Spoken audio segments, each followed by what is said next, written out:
नमस्कार, आप देख रहे हैं न्यूज स्टेट का डिजिटल प्लेटफॉर्म और आपके साथ मैं हूं प्रीति भारद्वाज। 52 जुमा और एक होली, ये बयान दिया गया था सीओ अनुज चौधरी की ओर से। जी हां, देखिए संभल में जब जामा मस्जिद का सर्वे करने का समय आया तो उस वक्त ये बयान काफी ज्यादा सुर्खियों में था और इसी बयान के बाद काफी ज्यादा प्रतिक्रियाएं भी सुनने को मिली थी।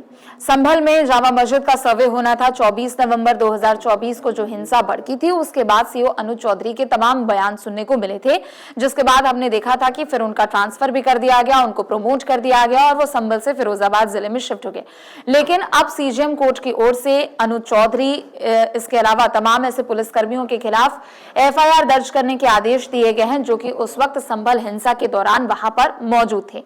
सबसे पहले संभल में हुआ क्या था वो आपको बता देते हैं। 24 नवंबर 2024 को हिंसा भड़की थी और उसमें पुलिसकर्मियों पर भी हमला किया गया था और इसी दौरान अनुज चौधरी की ओर से एक बयान भी दिया गया था। उन्होंने कहा था कि पुलिस में भर्ती हम सिर्फ मरने के लिए नहीं होते हैं, अगर हम पर जानलेवा हमला किया जाएगा, हमको मारने की कोशिश की जाएगी तो पुलिस वालों की भी ओर से जवाब दिया जाएगा।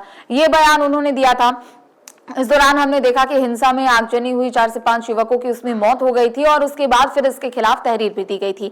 6 फरवरी 2025 को एक तहरीर दी गई थी जिसमें एफआईआर में साफ तौर पर लिखा गया था। दरअसल वहां पर जब हिंसा भड़की थी तो अलग अलग जिलों से भी कुछ युवक पहुंचे थे, ऐसी तमाम चीजें निकलकर सामने आई। 6 फरवरी 2025 को एक याचिका दाखिल की गई थी और उसमें यामीन नाम के शख्स की ओर से ये याचिका दाखिल की गई थी और उन्होंने पुलिस पर यह आरोप लगाया कि उनका बेटा वहां पर फेरी वाला बन के आया था, यानी कुछ सामान बेचने के लिए आया था। लेकिन वहां जब हिंसा भड़की तो उसके बाद पुलिस वालों ने उनके बेटे को गोली मार दी जिससे उसकी मौत हो गई। इसे लेकर तमाम ऐसी चीजें देखने को मिली। उन्होंने कहा कि उनका बेटा वहां पर सामान बेचने के लिए गया था तो ऐसे में गोलीबारी हो गई और पुलिस की ओर से उसकी जान ले ली गई। तो अब इस पूरे मामले में 12 पुलिस कर्मियों के खिलाफ यहां पर एफआईआर दर्ज करने के आदेश दिए गए हैं। सीजेएम कोर्ट की ओर से ये आदेश दिया गया जिसमें तत्कालीन सीओ अनुज चौधरी उस वक्त सीओ थे, उनको फिर इसके अलावा अगर बात करें तो अनुज तोमर समेत 12 पुलिस कर्मियों को आरोपी इसमें बनाया गया था और फिर इस पूरे मामले पर सुनवाई भी चली थी और सीजेएम कोर्ट ने इन सभी के खिलाफ एफआईआर दर्ज करने के आदेश भी दे दिए गए थे। अब जब इन सभी के खिलाफ एफआईआर दर्ज करने के आदेश दिए गए थे तो ऐसे में अब वहां के एसपी की ओर से अब बयान दिया गया है। एसपी ने कहा कि कोई एफआईआर दर्ज नहीं होगी।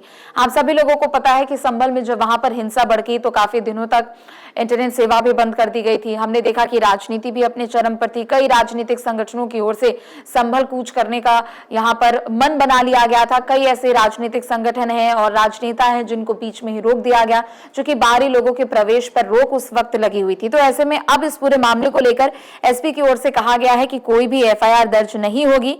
के बिश्नोई, कृष्ण बिश्नोई ने मौखिक रूप से ये जानकारी दी है और उन्होंने कहा है कि जो भी कार्रवाई थी उन सभी पुलिस कर्मियों के खिलाफ कार्रवाई हो चुकी है, लेकिन जो कोर्ट ने आदेश दिया है उनके खिलाफ एफआईआर दर्ज नहीं की जाएगी। उन्होंने कहा कि इसके खिलाफ कोर्ट में यानी जो याचिका दाखिल की गई है जिसमें इन सभी पुलिसकर्मियों को आरोपी बनाया गया है और आरोप लगाया गया है, उन्होंने कहा कि इन सभी के खिलाफ एक अपील की जाएगी और जुडिशियल जांच भी चुकी संभल हिंसा को लेकर हुई थी। तो उन्होंने कहा कि पहले ही पुलिस कर्मियों की भूमिका को लेकर कार्रवाई हो चुकी है और एक तरीके से उन्होंने कहा है कि जो आदेश दिया गया है वो जो उस जांच के खिलाफ आदेश दिया गया था जिसके खिलाफ जांच हमने पूरी कर ली है, तो ऐसे में यहां एफआईआर कहीं से भी दर्ज नहीं की जाएगी।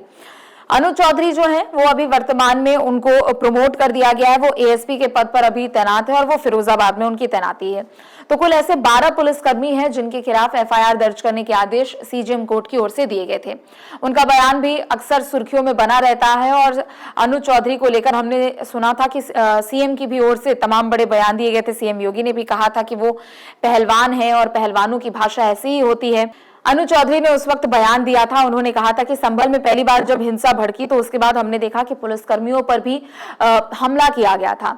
उसके बाद काफी ज्यादा पुलिसकर्मी घायल भी हुए थे, पुलिसकर्मियों को चोट भी आई थी और उन्होंने खुद कहा था कि हमारी तरफ से भी यहाँ पर जवाबी कार्रवाई की गई है। अनुज चौधरी ने कहा कि हम सिर्फ पुलिस में इसलिए भर्ती नहीं होते हैं कि हम मर सके या फिर हमारी जान के साथ खिलवाड़ हो। जब हम पर हमला किया जाएगा तो हम भी इसका जवाब देंगे। देखिए संभल में जो कुछ भी हुआ था उसको पूरे देश ने देखा था और वहां पर वो संयोग था या प्रयोग था, इसे लेकर अब भी सुनवाई यहां पर चल रही है। लेकिन इस पूरे मामले को लेकर जियाउर रहमान बर्क की भी ओर से यहां पर बयान दिया गया है। मौजूदा सांसद है वो संभल से, और जियाउर रहमान बर्क की ओर से बयान दिया गया है कि कानून से सर्वोपरि कोई नहीं है।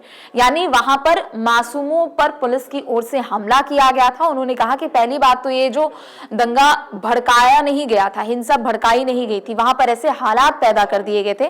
जियाउर रहमान बर्क की ओर से आए दिन इस तरीके के बयान दिए जाते। उन्होंने कहा कि ऐसे हालात पैदा कर दिए गए थे जिसके बाद वहां पर ऐसी तस्वीर देखने को मिली। और जो पुलिस की कार्यशैली को लेकर उन्होंने सवाल उठाया, उन्होंने कहा कि पुलिस वालों ने यहां पर हमला किया है। यानी सबसे पहले जो हमला किया गया वो पुलिस वालों की ओर से किया गया है, सपा सांसद ने कहा है। और अपने एक्स अकाउंट पर उन्होंने ट्वीट करते हुए कहा है कि कानून से ऊपर कोई भी नहीं है, ना वर्दी है ना ओहदा है। तो संभल हिंसा के बाद उन्होंने एक तरीके से ये कहा, और जब सीजेएम कोर्ट ने कहा था कि इन सभी पुलिस कर्मियों के खिलाफ एफआईआर की जाएगी, तो उसके जवाब में जियाउर रहमान बर्क की ओर से ये ट्वीट किया गया। हालांकि देखना होगा कि आगे इस पूरे मामले को लेकर क्या कार्रवाई होती है, लेकिन संभल एसपी ने ये पहले ही एक तरीके से क्लियर कर दिया है कि जो जांच होनी थी पुलिस कर्मियों की भूमिका को लेकर, वो जांच पहले ही हो चुकी है और अब कोई उनके खिलाफ एफआईआर नहीं होने वाली है। तो फिलहाल के लिए बस इतना ही। आप देखते रहें न्यूज़ स्टेट। नमस्कार। आपके मोबाइल पर तुरंत आएगी ब्रेकिंग न्यूज, स्क्रीन पर सबसे पहले दिखेगी बड़ी खबर, देश दुनिया की हर खबर एक जगह। अब आपके मोबाइल पर तुरंत फटाफट इंस्टॉल कीजिए न्यूज नेशन ऐप और रखिए खुद को अपडेट।